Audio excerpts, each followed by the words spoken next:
and welcome to the 20th of December and the next window in the TooFatLardies Advent Calendar for 2024. And behind the window for today is the question, the carefully designed question, if I may say so. When designing a war game, how does your approach differ when dealing with a skirmish with 40 or so figures and a battle such as Waterloo or Königgrätz? As always in these Advent windows, and no, I didn't set this one, there's a clue in the title. Here we're designing war games, but also we're thinking about the approaches to recreating history. For several years I think I've been guilty of some miniature historical wargaming heresy. As listeners to the Oddcast and these and other windows will know, I've thought a lot about how to stage games, what's important, what gets covered and what gets left out. And in some ways I've wondered, as a game, if there's just some essential things, some certainties which always need to be present. Timing, conflict, the tempo of action, how the game flows, visual appeal and so on. We've talked about them before. So in some ways, a skirmish as a game has some themes in common with even the largest battles, Borodino, Waterloo or Königgrätz. Wargamers around a table, certain amount of time, some moves on the table, conflict, and hopefully an exciting end to the game and a winner, and unfortunately a loser. But this question's rooting us really firmly in history. We're considering different historical events. We're trying to recreate history on the wargames table, not a linear plot or a play in the theatre. And history's just not linear, and war sometimes only seems to be governed by chaos. Over the years, my approach in presenting historical war games has been to think through, firstly, what the contemporaries thought about the action they were fighting. It's always tempting to look at history through our own 21st century lens and to import our language of command and control, friction, logistics, weapons systems, finance and victory. And in doing so, it's possible that we miss some of the really fascinating and strange parts of military history. So one of the things that I would think in designing a war game is what was in the mind of the contemporaries when conflict actually took place. Why was a battle or a skirmish fought in that particular place, or fought at all? And why was it fought with those weapons and those combatants? The more we understand about the historical actions we're recreating, the greater the perspective and the sharper the focus that we might have for our war game. Many of the military strategists of the 16th and 17th centuries saw skirmishes and battles as an integral part of a military system, and the skirmishes led, where possible, to a major action. But primarily, the skirmishes had a different function, often economic, limited and quite local objectives. In those skirmishes, the bravery of the individual was paramount and was remarked upon. But skirmishes weren't the event that could create the greatest fame or glory for one of the great captains of history. Skirmishes were testing grounds for arms and weaponry, proving grounds for valour. But they were as much critical in the context of foraging for food, extracting contributions from the local population, as they were really military events in the way that in a chain of command game we might recreate a reconnaissance in Normandy, for example. So one of the things that we might try and recreate in a skirmish, say from the 16th or the 17th centuries, would be the importance of the weapons being used by the combatants. There's clearly a difference between, say, a musket and an arquebus, and clearly a difference between some of the mounted weapons which could be used, a lance as opposed to pistols, for example. Micro-terrain would be really important.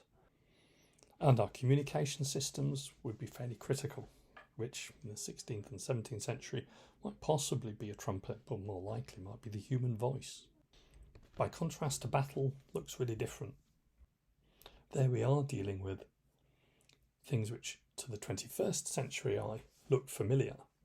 Command and control, the overall terrain of the battle site, logistics, and the objectives of the different combatants, inevitably political, acutely financial as regards the preservation of any army, and the existential nature for national dynasties is really pronounced within certain periods of history. Those are just differing aspects to try and recreate and focus on, and those were the aspects that contemporaries thought were really important. Sometimes really easy to say, well, of course there's a differing focus for a skirmish in designing a war game as opposed to a battle. But I've felt for a while now that it's important to really try and understand, well, how do the contemporaries identify these different aspects? So in the accounts of 30 Years' War battles in Germany in the mid-17th century, both in German and also in English in the accounts written by mercenaries and veterans of those conflicts who settled in England and sometimes fought in the British Civil Wars, there is some focus on the historical formations which were used on the battlefield. There are some comparisons of the different weapon systems used, and there's generally a discussion as to the point at which victory really turned in the nature of one side or another. But it's very different to an account which we might pick up of how victory was run in a battle like Normandy or the 100 Days of 1918. The sort of aspects that contemporaries really focused on were the abilities of the commanders in the 17th century, their fame and prestige, as if that really did make a difference. Also the age and the experience of troops in the field counted for something. The speed of march of different formations, the overall cohesion of the formation, not necessarily the type of formation, but the overall cohesion, particularly when taking casualties. And perhaps also, slightly uncomfortably, many of those accounts are biased. The 16th or 17th century authors of those accounts have national or religious motivations. So in all these different ways, a skirmish, at least in the 16th or 17th century, might look really quite different to a battle as regards the sort of things that we focus on when designing war games.